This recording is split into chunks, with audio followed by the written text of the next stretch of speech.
Hello geometry and welcome back to our second video of our Unit 2 on parallel and perpendicular lines.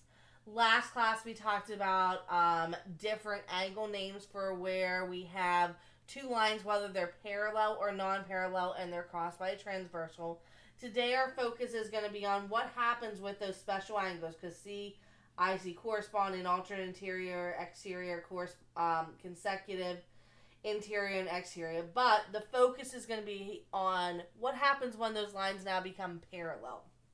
So looking at this first question that we have to answer is, are there special relationships if you have two parallel lines and a transversal? Notice, two parallel lines. That's going to be of importance. And the answer is yes.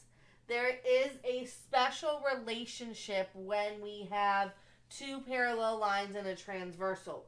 Last class, we looked at problems like I have two lines, I have a transversal. Is there a special relationship? Yes. Okay, there's special names.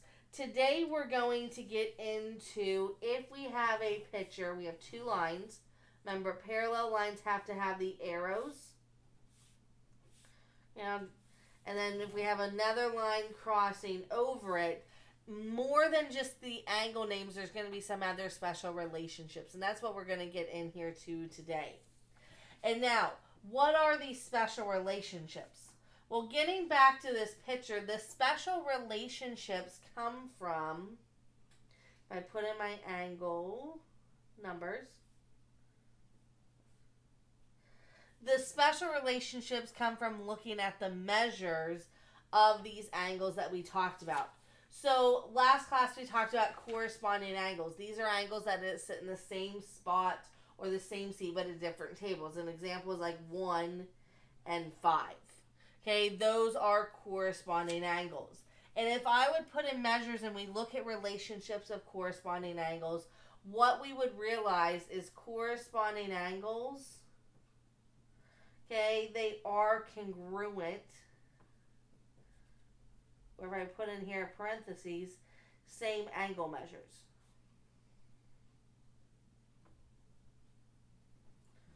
So if I go back here to this picture, look at angle 1 and angle 5. They look like the same measurement, so they are. So that means that these are congruent because they are corresponding. Okay, alternate interior angles. Remember, these are also what we called Z angles because when we trace over, it looks like a Z. Okay, these have the same relationship. They are congruent. Okay, they have the same angle measures. Okay, what about alternate exterior angles? Same thing. Are congruent. Okay, same angle measure. Okay, if we look at these on this diagram. So, if we look at 4 and 5 are going to have to be here matching up. They are all alternate exterior. If I already said 1 and 5 are congruent, 1 and 4 are vertical, I know that these are congruent. So if I know 1 and 4 are congruent, and I already know 1 and 5 are, 4 and 5 are congruent. Okay, and it's the same way here with alternate exterior. If I would look at, let's highlight this, angle 1 and angle 8. Look here, I know 5 and 8 have to be congruent because they are vertical, so therefore 5 and 8 are congruent. And if 1 and 5 are congruent, 1 and 8 are congruent. It brings in a lot of the transitive property back from Algebra 1. Okay, the last set of relationships talk about consecutive or same side interior and exterior angles. Okay, they are not congruent. They are supplementary.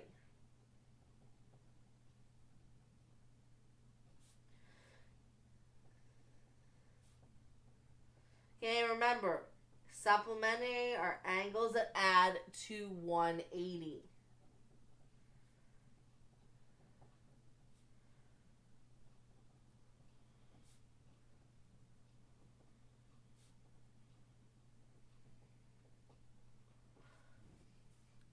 Okay, so now, are these relationships only true if the lines are parallel? The answer is yes in capital letters.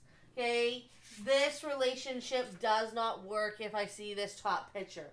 If I look at 1, 2, 3, 4, 5, 6, 7, and 8.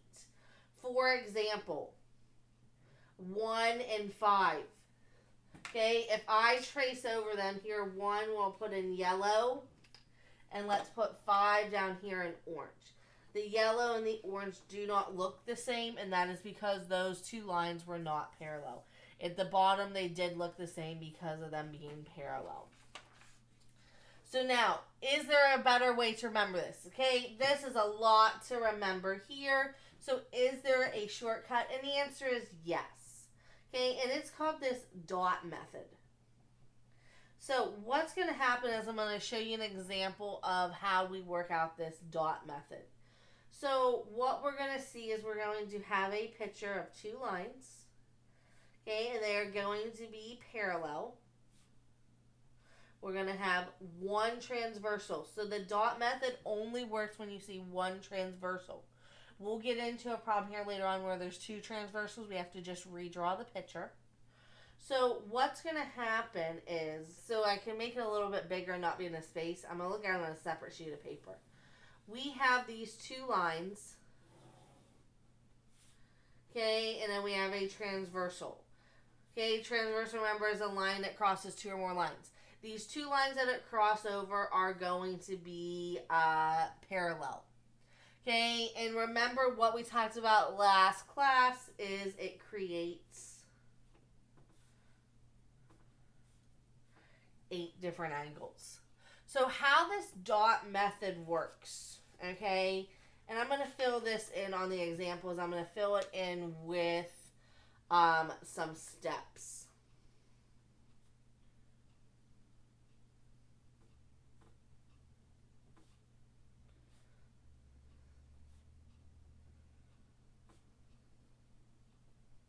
So our first step in the dot method is I need to place a dot on any given angle.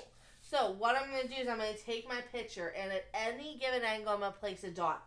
Different ways you can place a dot. If you have a pen or a pencil, you can simply put a dot that way.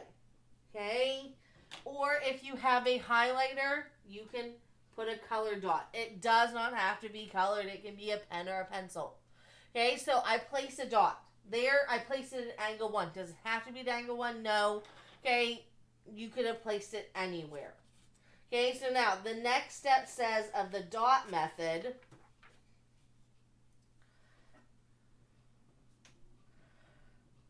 place a dot vertical to the first dot. So my first dot was 1 vertical to 1, which means right across or opposite is 4. So 4 gets a dot. Okay, now, last step. Place 2 dots to the corresponding angles of the first 2. So I'm going to place 2 dots to the corresponding parts of the first 2. So my first 2 dots, so I'm going to say, what is corresponding to 1? Well, corresponding to 1 would be down here at angle 5. Corresponding to 4 would be down here at angle 8. Okay, once you've gone through those 3 steps, you should have 4 angles with dots, 4 not with dots. Okay, now, the dot method says, okay, that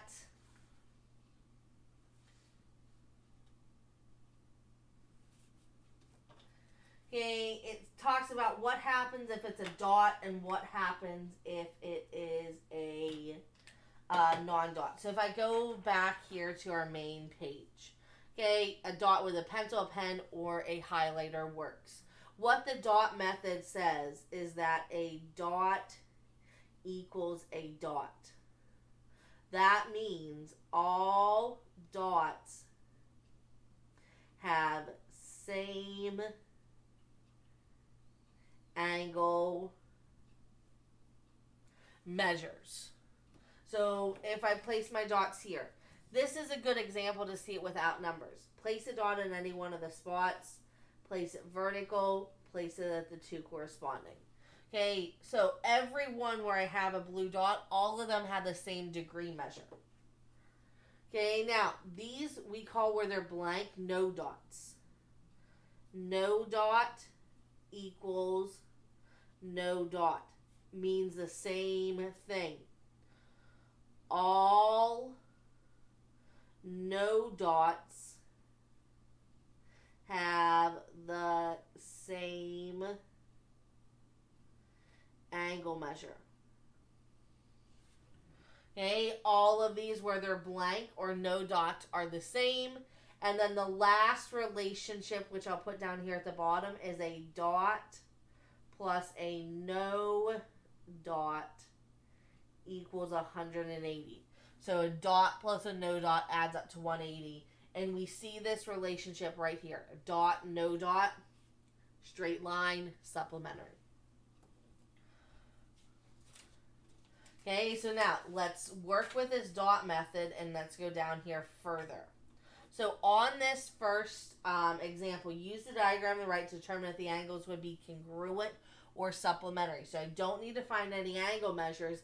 I just have to determine would the two angles be congruent to each other or would they be supplementary, meaning adding to 180. Easy way to do that, dot method. So the dot method starts with place a dot at any given angle. Traditionally, if they're marked, I'll mark them with angle 1. Vertical to angle 1 in this picture is angle 3. Corresponding to 1 is 5. Corresponding to 3 is 7. So there are my dots.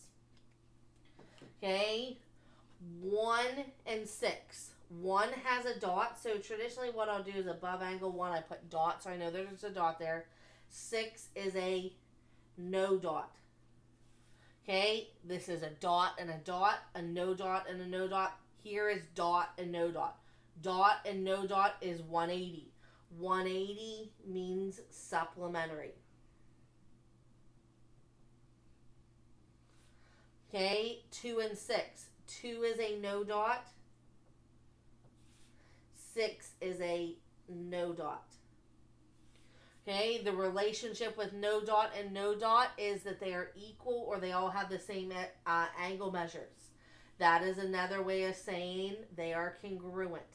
So angle measures that are equal or the same is just a simple way of saying congruent. 4 and 3. 4 has a no dot. 3 has a dot. A dot and a no dot, they add equal 180. These are supplementary. 7 and 5. 7 has a dot.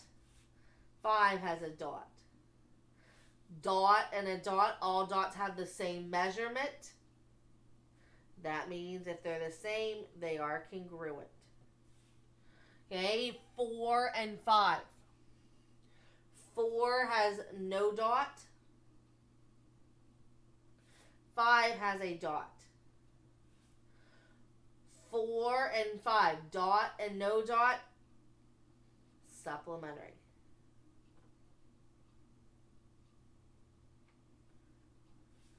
Eight and 2. 2 has no dot. 8 has no dot. No dot and no dot. All no dots have the same angle measure. No dots are congruent. Okay, so there's kind of using and figuring out what we know. If these were supplementary, that basically means I can set up an equation of angle 1 plus angle 6 equals 180. If they're congruent, means that I can set angle 2 equal to angle 6. There's kind of how we'll get some equations here later on. If they're congruent, you set them equal. If they're supplementary, you add them together and set them equal to 180. Okay, let's move on here to the next page. Okay, so the next page actually gets us into some solving. Use the diagrams here to the right and given information, we want to find the rest of the missing angles. So anytime you're dealing with finding missing angles, when you're dealing with parallel lines and a transversal, it is a dot method. So start by placing your dots. Traditionally, I place my first dot at angle 1. Vertical to 1 is 3. Corresponding to 1 is 5. Corresponding to 3 is 7. So now, they tell me here in my given information that angle 1 is 65. I'm going to put 65 at angle 1. I realize that 65 is at a dot. What do I know about all dots? Well, back here, according to my thing, all dots have the same measure. So if you know what one of your dots are, you know what every one of your dots are. So angle 1 is 65. Angle 3 is 65. Angle 5 is 65. Angle 7 is 65. Now, what do we know about the no dots? Well, we know all the no dots are the same, but we know a dot plus a no dot adds up to equal 180. So, one of the relationships we know is angle 1 plus a no dot right beside is angle 2. That has to equal 180. We know angle 1 is 65 plus angle 2 has to equal 180. To solve for angle 2, I could subtract 65 on both sides to give me that angle 2 has to be 115. Okay, well, if I know angle 2 is 115, that rule back there says that all no dots are congruent. So angle 2 is 115. I'll mark that over here. Angle 4 would be 115. Angle 6 is 115. And angle 8 is 115.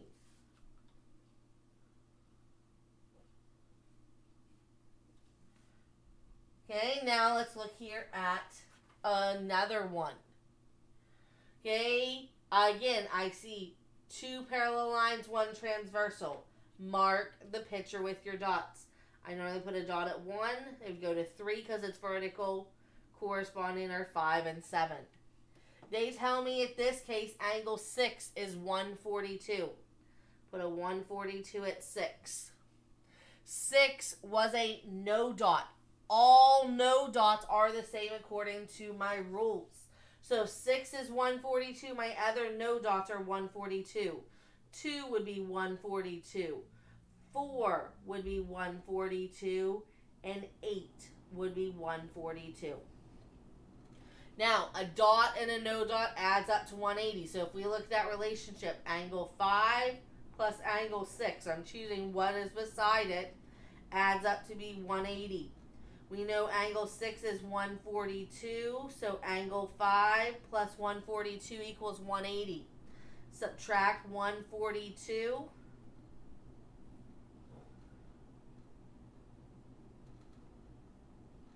And I would get that angle 5 has to equal 38. Okay, well 5 was a dot. So if 5 is 38, everywhere else it is a dot is 38 as well. Angle 1 is 38. Angle 3 is 38. And angle 7 is 38. Okay, looking here at this third problem, I run into an issue. I run into an issue because nowhere does it tell me that I have parallel lines cut by a transversal. I know I have angles cut by a transversal, but there is nothing. If I highlight over these lines in yellow, that would be considered parallel. There is no parallel markings.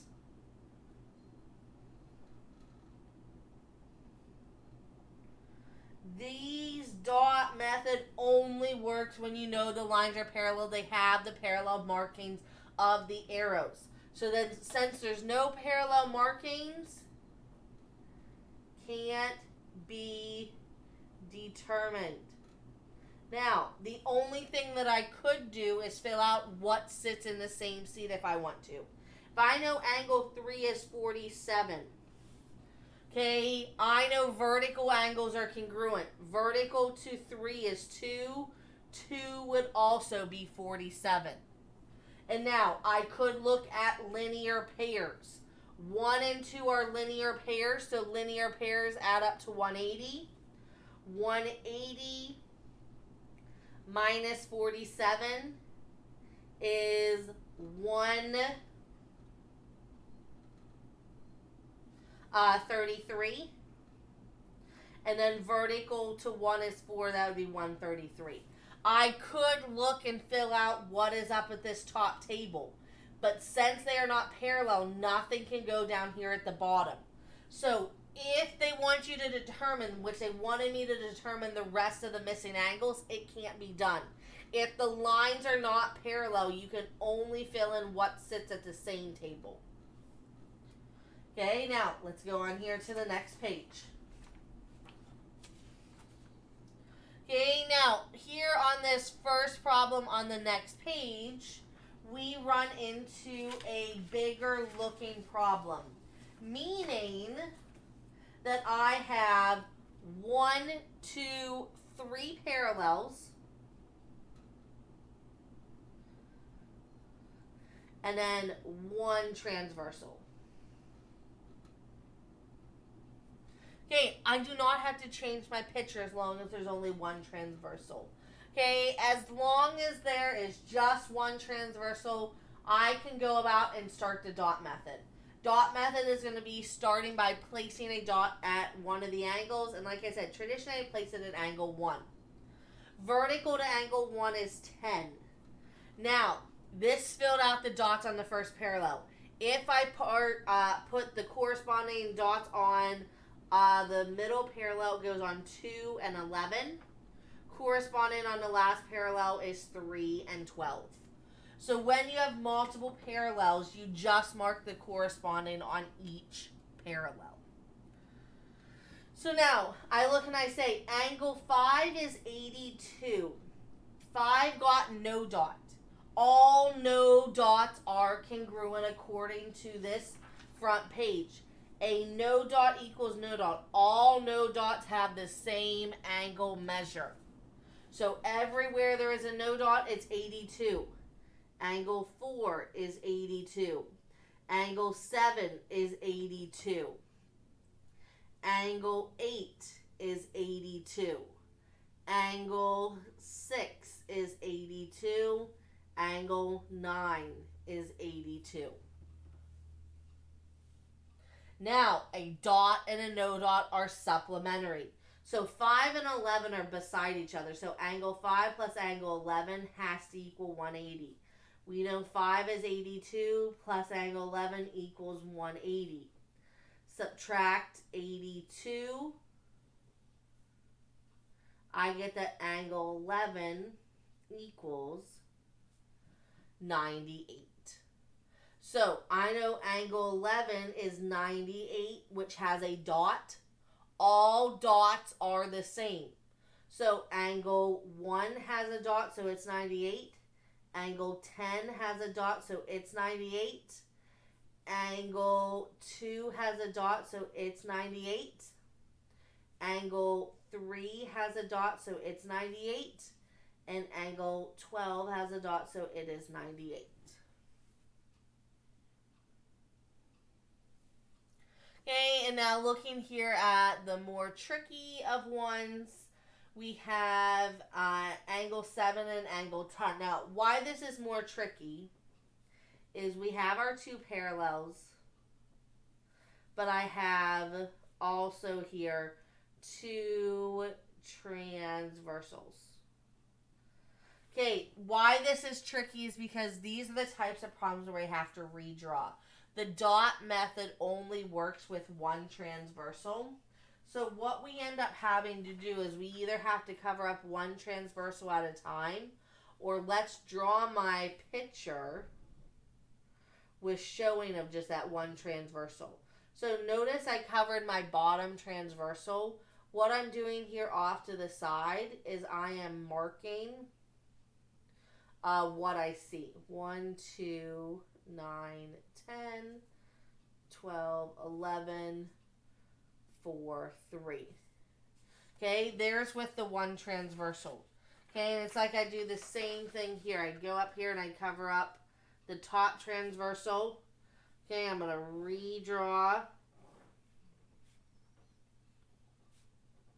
my picture.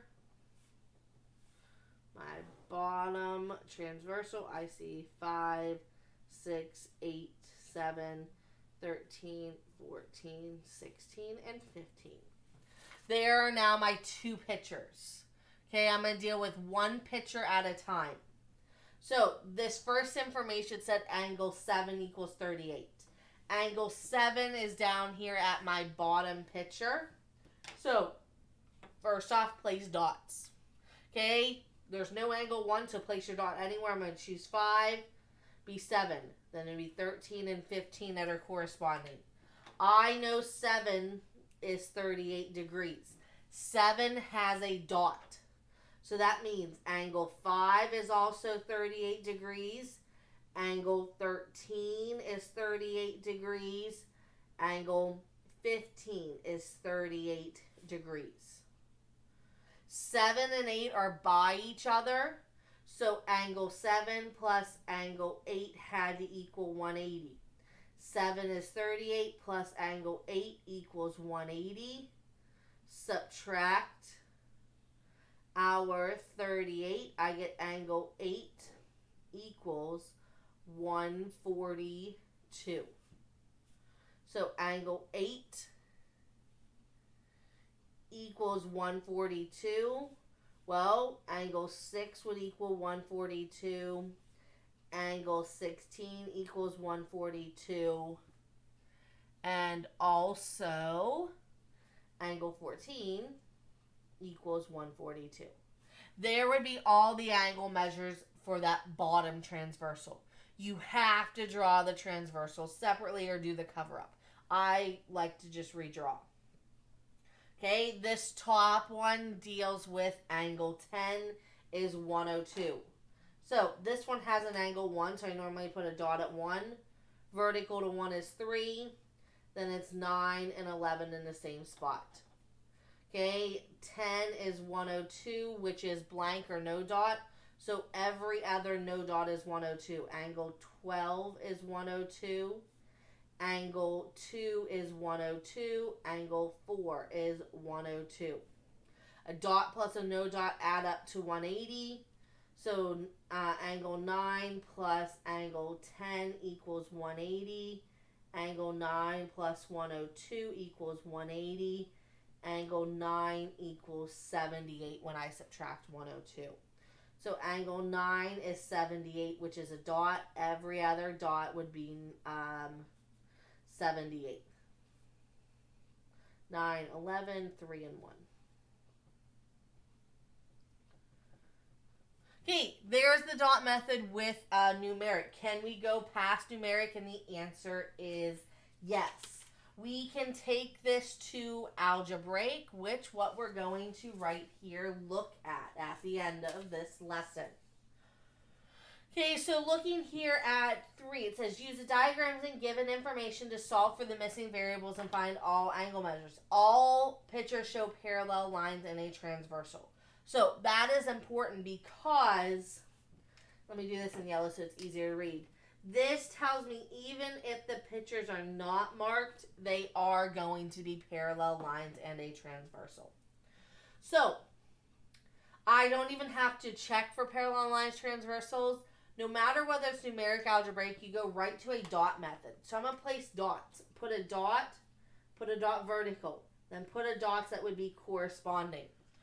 Then what you're going to do is looking at your given information, what do you notice about them? Well, at the 58 and the 5x minus 2, what I notice is they are both no dots. No dots have the same angle measures or they're congruent.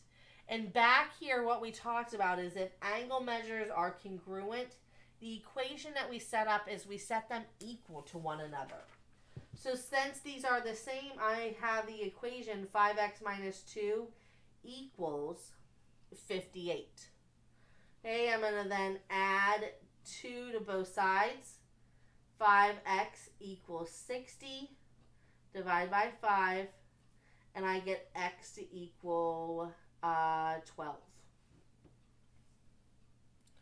Okay, now, could I go further and find angle measures? Absolutely. Okay, I know all these non-dots have to be 58. If I wanted to figure out what all the dots have to be, simply I'm taking 180 minus 58. Okay, which hopefully you're seeing that a dot plus, or you're remembering a dot plus a no dot adds up to be 180.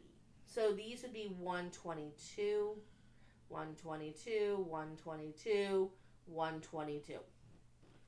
Okay, simple enough on those. Okay, going down here to B again, I start by placing my dots. Doesn't matter where you place the first dot, it goes vertical, and then what is corresponding. Again, just like the last picture, both of these are no dots, so I have to set them equal to one another. So I set 16x plus 22 equal to 134. Okay, then what I'm going to do is I'm going to look and say subtract 22 on both sides.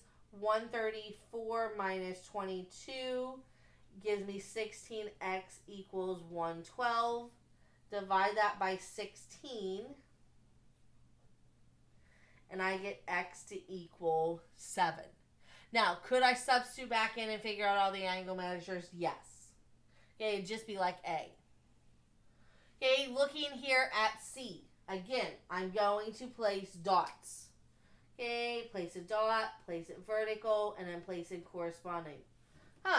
Same thing as A and B. Both of them have no dots. If you have no dots, okay, remember they are congruent. If I fill it in here with orange so maybe it stands out a little bit more. No dots are congruent, so 13x minus 21 equals 5x plus 75. Okay, to solve for x, subtract 5x on both sides.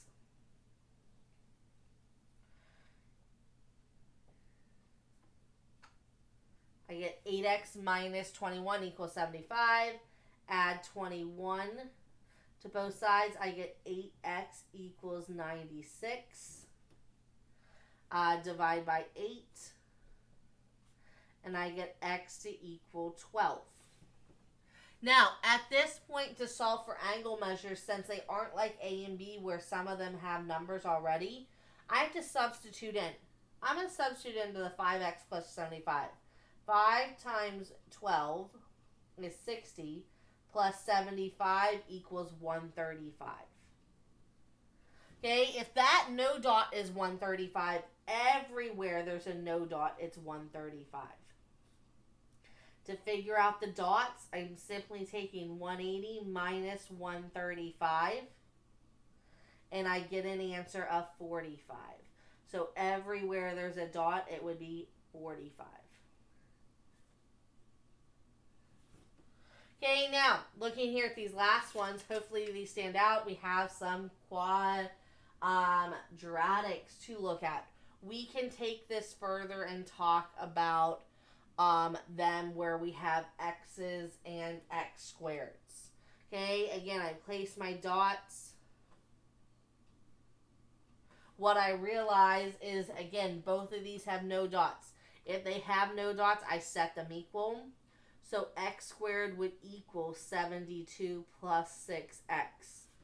Okay, thinking back to the beginning of the year, or thinking back to algebra when we looked at quadratics and we looked at factoring. Okay, you have to get x squared on one side and everything else with it on that same side. So I'm going to subtract both the 72 and the 6x and bring it over to the other side. I get x squared minus 6x minus 72 equals 0. Okay, and then we can go about solving this. You can solve it either with factoring or you can solve it with quadratic formula. I'm going to solve this by factoring. It's an x squared, okay? It's a 3-term, it's a trinomial, and my a equals 1. When a equals 1, I'm looking for factors of my last number, which is 72. Since 72 is negative, remember if your c is negative, I have 1 positive and 1 negative. But I'm looking for factors of 72. I have 1 in 72, 2 and 36. Okay, remember you can go into your calculator if you don't know the factors. Okay, so if I'm not sure if 3 is a factor, take 72 divided by 3. I get 3 and 24. I could take 72 divided by 4. 4 and 18. 5 doesn't work. 72 divided by 6. 6 and 12. 72 divided by 8. I get 8 and 9. There are my factors. Now, one of these is positive, one is negative. I need to get to a negative 6. The way I'm going to get to a negative 6 is if my 6 is positive and my 12 is negative. So, I have my 2 parentheses, x, x, since I chose a positive 6, a plus 6, a negative 12, a minus 12. Once you factor to solve for x, set both of them equal to 0. X plus 6 equals 0. I get x equals a negative 3. X minus 12 equals 0. I get x to equal 12. Okay, they work as long as when you substitute them in, you don't get negative answers. This gives me 36 and 36. So I do get positive. This gives me 144 and 144. Both of these give me out positive angle measures, so both of them actually work. Okay, we will see and we'll work here in class with the quadratic ones closer with solving them and reminding a refresher. Okay, just to see some more quadratics, but let's say we're just going to set up the equation. On these last 3, I'm not going to solve them, okay? We'll re-look at solving in class. Let's just set up the equation with the dot method. Okay, dot to where it would be vertical, dot, dot. Both of these are no dot, so the equation would be to set them equal. X squared equals 56 minus x. Okay, I'm not going to go any further. Like I said, in class we'll look at solving these in further because we'll refresh even looking at the quadratic formula. Okay, next one, put a dot where it'd be vertical, dot, and dot. Both of these have a dot, so that means that they're set equal. 3x squared plus 9x equals x squared plus 35. Then the last one, placing dot, dot to be vertical in the same spots. Ooh, I have a dot and a no dot. When you have a dot and a no dot, a dot plus a no dot equals 180.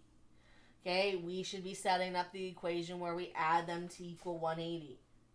So x squared plus 3x plus 2x plus 30 equals 180. Okay, so there's that last one since it wasn't showing right away. I placed a dot at 1, vertical to 1 is 4, then I have 5 and 8. Okay, 2 had no dot, but 8 did. So I just set them, add them, and set it up to equal 180. Like I said, in class, we will look at how to solve these quadratics further. Okay, this lesson is going to be a couple days. We'll look at numeric separately versus our algebraic with our x and x squareds. Okay, if you have any questions, ask them now. I will see you back in class to look at these angles and parallel lines. Have a great day.